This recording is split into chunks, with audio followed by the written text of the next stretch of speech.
Okay. Hi, my name is Lucinda Rivera, and I wrote my first book called Just Me and My Sister, and it's about my girls, and they inspired me to write this book just by being with them every day and enjoying every moment with them. And so it's taken the small moments, and those really are what the big moments are all about. And it's about them on the beach and them on the boardwalk and sharing, you know, treasured moments with them. So that's what my book is about, and I'm very excited about it. That's it.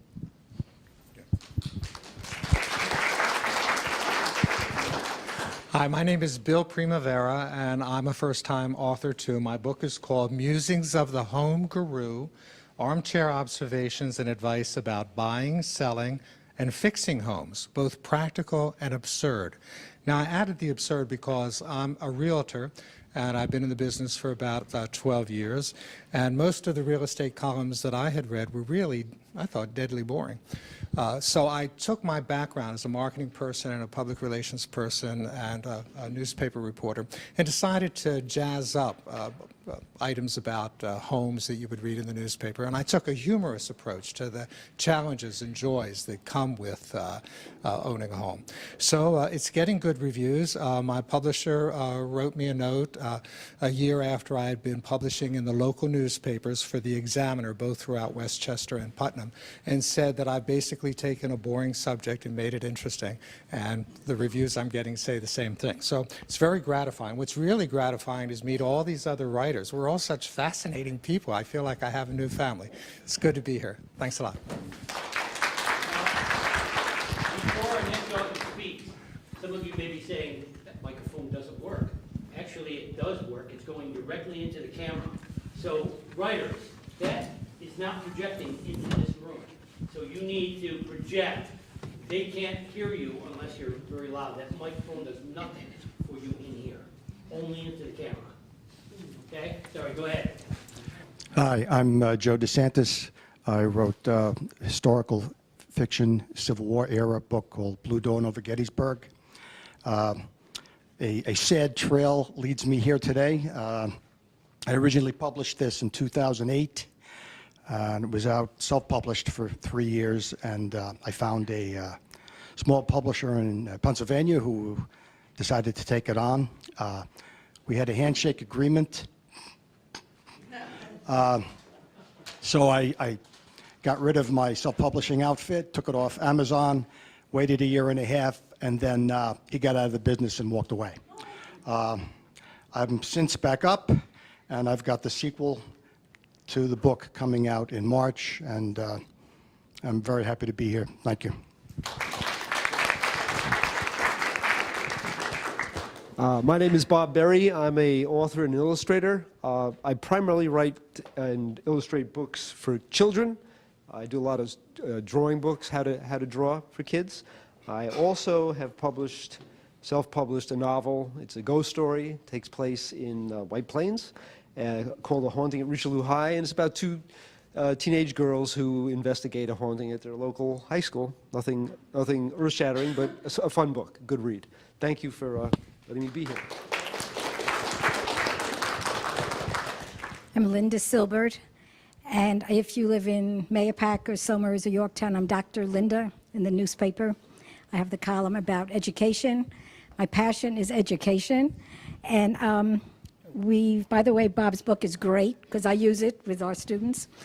We own Strong Learning, and so that's why I said our whole life is education. I keep saying us because it's my husband and myself. And we wrote the book, Why Bad Grades Happen to Good Kids, which won the Mom's Choice Award.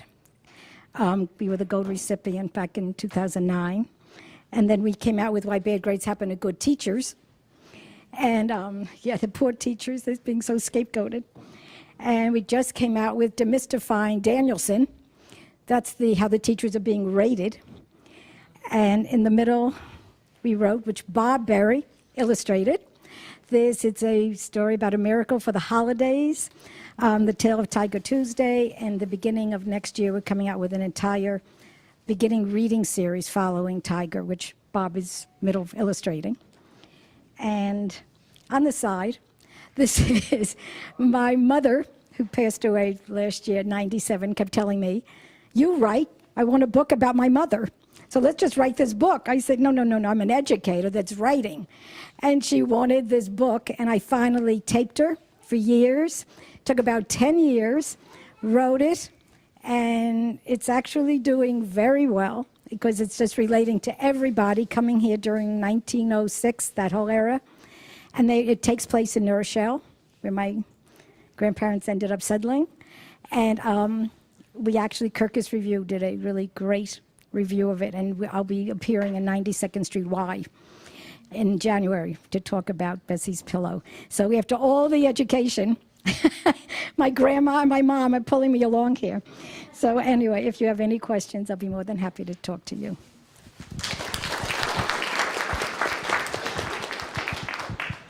Hi, my name is Linda Geppert, and I haven't published anything yet in the way of fiction or poetry. My interests are primarily science fiction and poetry writing, and but I'm working on a novel that has nothing to do with either. So I'm basically all over the place. I come from a science background, so that's why I'm interested in, writing science fiction, because I know something about it. I spent 13 years on a science and technology magazine as an editor, writing factual stories that were supposed to be interesting to the general public. So sort of like Discover magazine, but it was an organizational publication. I hope to. My first goal is to put together a group of poems and self-publish them, and then we'll see where it goes from there.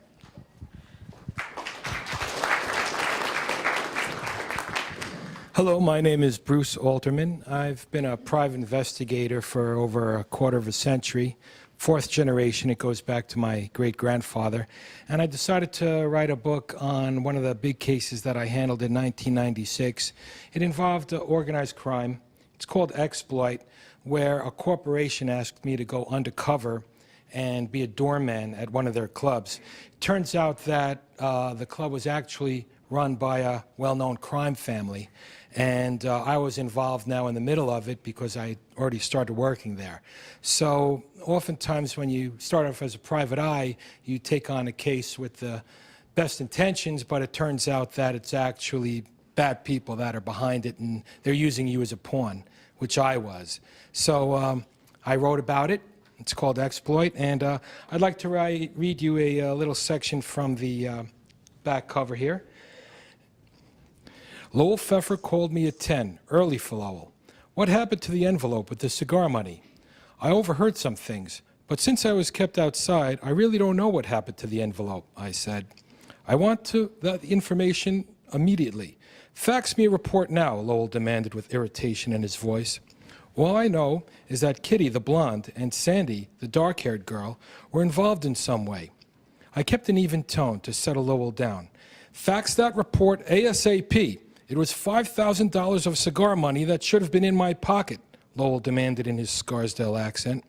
Hey, Lowell, why'd you give the order for the managers to keep me outside? I can't see what's happening inside if I'm made to stand outside. Lowell didn't answer my question and remained silent on the phone, so I continued. If you want me to do some good down there, I need to be inside the club. Okay. I'll tell the managers to let you go inside sometimes, but also work the front door outside, Lowell said. I let the outside question slide. Why would Lowell want me on the outside when everything was happening inside? So that was basically it. I was kind of told one thing, but the reality of things were really different. And the book is kind of like a basic private eye how to do. It's all factual, and I hope you like it if you get to read it. Thank you.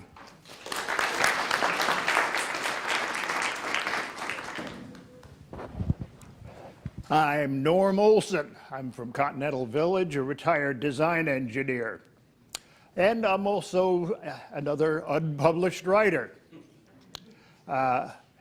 Mostly lately it's been short poetry, and I've been hanging out with Vinny's group here in the library. and hanging out with a couple of other writers group. It's getting to be kind of fun. This last fall, there were a few things happening that weren't so much fun. Started with little chest pains.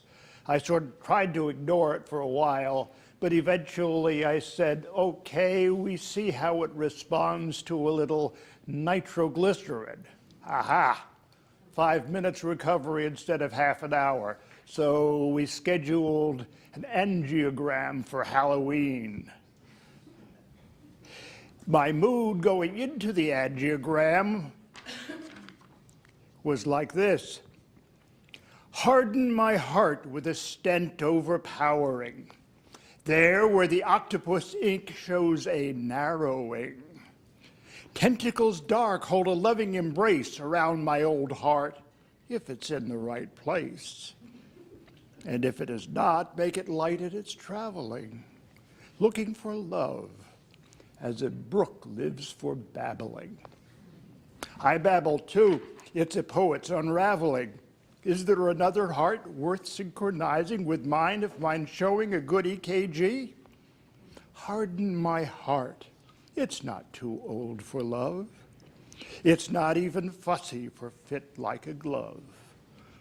Well, the outcome is it took a lot more than just a couple of stents. It took a triple bypass and a valve job, and well, they let me start driving just this last Monday, and I'm getting there. Good talking to you.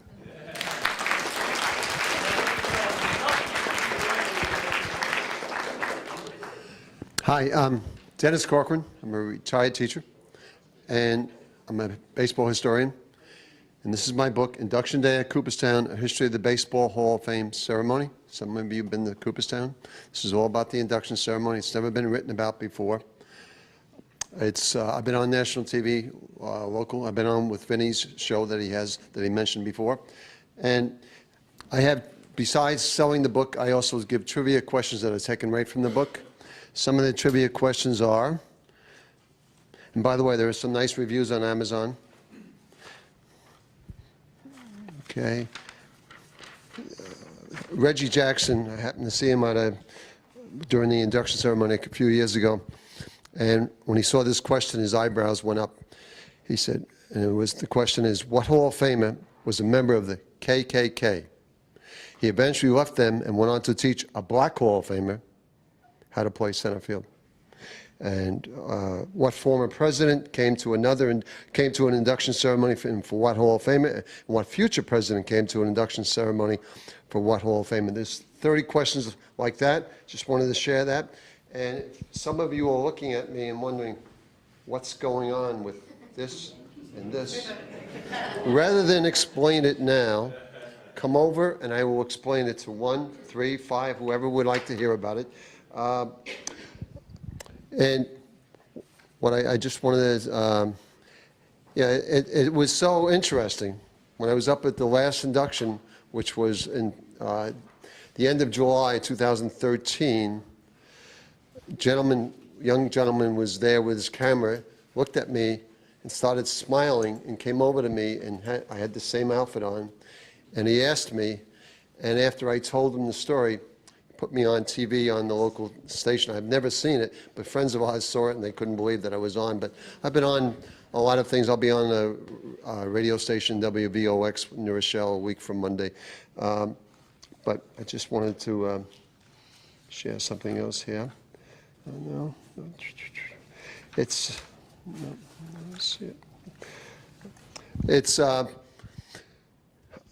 a gift for anyone who likes baseball, whether it be yourselves or someone you know, they would enjoy it, okay?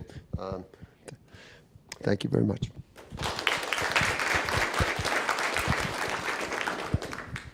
Hello, my name is Leslie Jasper. I'm a journeywoman electrician. I've been working with the tools for the past 18 years. I decided to write a book on what it's like to work as a woman amongst all the guys. My coworkers are very amusing. There's plenty of stories in here about them, as well as my unique work perspective on what it's like to work with the tools as when I became an apprentice. My website, www.lesliemjasper.com. I have my blog, as well as all my other social media sites. The book is on Amazon, Barnes & Noble, and iTunes. And I actually have a TV producer and a feminist playwright interested in the book, so I'm excited about that. I'm going to read the back cover. Strap on your work boots and put on your hard hat. Let me take you on a sheetrock dusted journey to see what it is like to work within the construction industry. The work is hard, the environment is unforgiving, and the job site can be either extremely hot or cold. Almost 17 years ago, I stepped foot into a male-dominated work environment. Despite the lack of a warm embrace, I pushed my way into the world to learn the trade. I showed my many mentors that I wanted to be here and was ready to learn and work. After some grit and sweat, I worked my way out of my apprenticeship to become a journeywoman electrician. I earned a great working reputation with my trade and some aches and pains along the way. I work with guys from all backgrounds and walks of life, and a few females that share my goal to be called journeywomen. Construction workers do not care that you don't feel up to the challenge that day. You must suck it up and get the job done. With all, you will witness what it is like on a weekly basis to work within my industry. Every story in the book is real. The names of my coworkers have been changed to protect the innocent or the guilty. I must warn you that the book is not for the faint of heart. Thank you.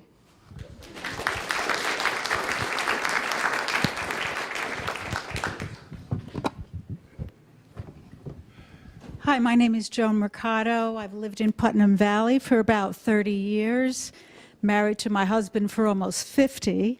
I was diagnosed in 1990 with MS, and I wanted to do something that would hold my interest and keep my mind off me. So I wrote a lot of poems that are heartfelt and humorous for people in maybe a similar situation or going through tough times or needed cheering up.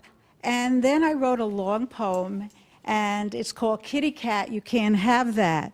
It's a book this is my first published book, self-published, and I was introduced to Vinny by a good friend of mine, Rick Bondi, and he and I become friends, and he invited me as a guest on his show, Let's Talk Writing, and I had my little Yorkie with me, and she was so good and quiet. She was so cute.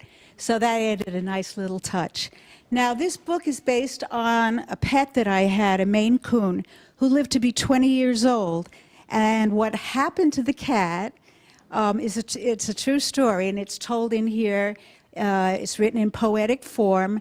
And the illustrator is a renowned artist from the Philippines who never illustrated a children's book before. And he's done some beautiful illustrations inside. So this book is for children, I would say, from ages 3 to 8, and would make a perfect gift for the holidays, for nephews, nieces, grandchildren, whatever, even for you guys, if you're children at heart. So if you're interested, come over, take a look, and thank you for coming today.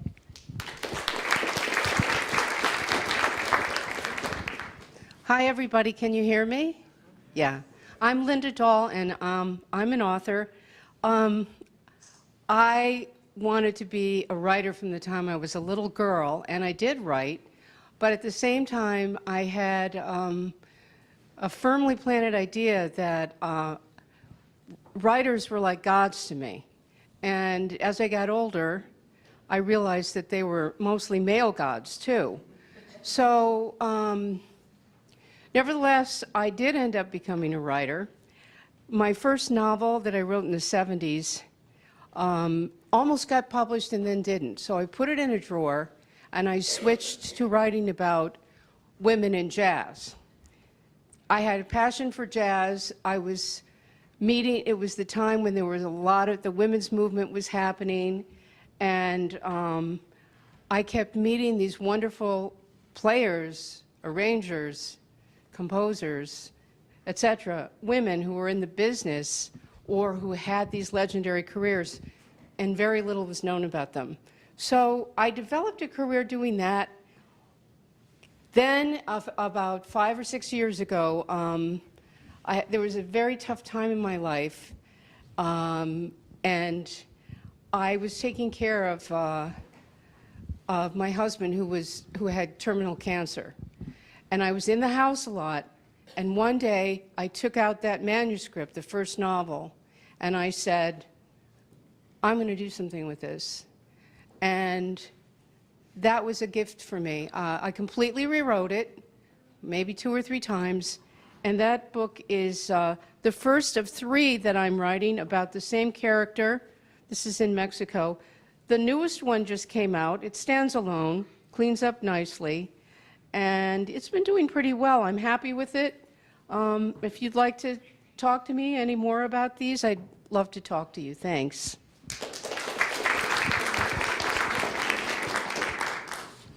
Hi, my name is Loretta DeLeo. I've written my first book. It's called I'll Be Seeing You, and it is the true story of my relationship with Dr. Richard Jasper. Chiropractor, gifted healer, mentor, and friend. I always knew I would attempt to write this story. I knew because he made me promise I'd do it. I always assumed it would be a story portraying his struggle as a man of color in an unorthodox profession with unconditional ideas, a chronicle of his dedication and courage to the advancement of alternative healing. And that's part of my story. When he suddenly left the earth in 2003, I thought our story had ended.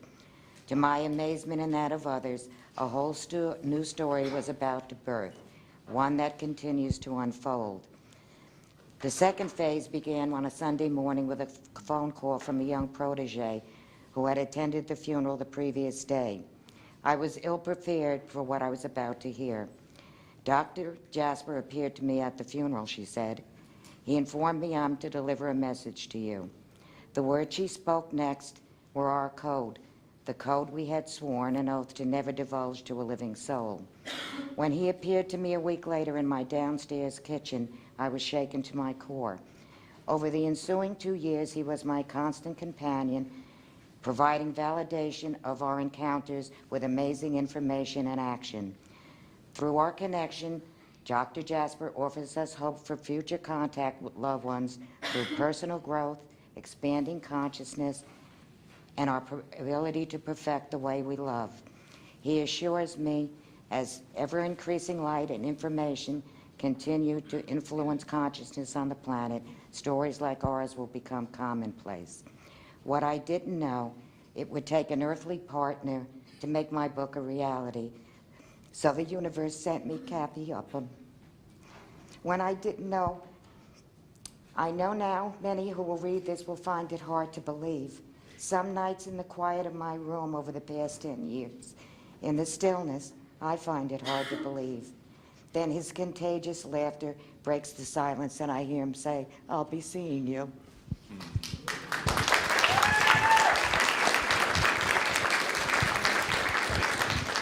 My name is Vin Dacquino. Originally, I didn't give myself a number, but I am. I'm hoping that in 2014, I will publish 3 more books.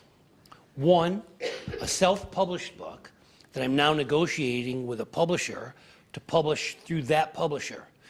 I say that because there's a number of people here who are self-published. It is a new world. There was a time when if an author got self-published, they said, oh yeah, that's because he couldn't find a publisher. I'm telling you that this is a new day and age. It is the best way to go for many authors because traditional publishers take so long to get the job done. And when you self-publish, you own the rights. So you could turn around and sell the book you just published, which I just did. So I encourage people who are having difficulty getting published, go the self-publishing route. There are many companies out there doing it. Be careful. Some of them are vanity presses. They know you want your name out there, and they'll take advantage of you. But there's some very reputable companies, including one that I have to mention, CreateSpace. And a number of our authors are published through CreateSpace. Wonderful, wonderful books that may never have gotten published if they didn't go this route. They also pay royalties And their books are advertised on something you may have heard of, Amazon.com. Your books will be world known. 2 other books. One book I wrote about 25 years ago, based on a young student I had, a girl named Mary, who died in a fire. I was a new teacher. First time I had lost a student, I was devastated. Wrote a book about her, put it away. All these years later, hopefully it'll be published this year. It's a sad book, but it isn't a sad book. It's about a boy who learns to deal with death and understands that death happens to everyone. It's a book teaching you how to deal with bereavement. The third book is called Emails to a Paranormal. High school students, more than ever before, have become very, very interested in the world of the paranormal. They want to know what happens after they pass from this world. Where do they go? What happens to people when they leave this world? It's an entire novel of a boy who writes emails to a paranormal, explaining to him that he has the ability to speak to the dead. So did his father, who died in a head-on collision, and he hasn't been able to reach that father. So he writes to the paranormal, trying to figure out what this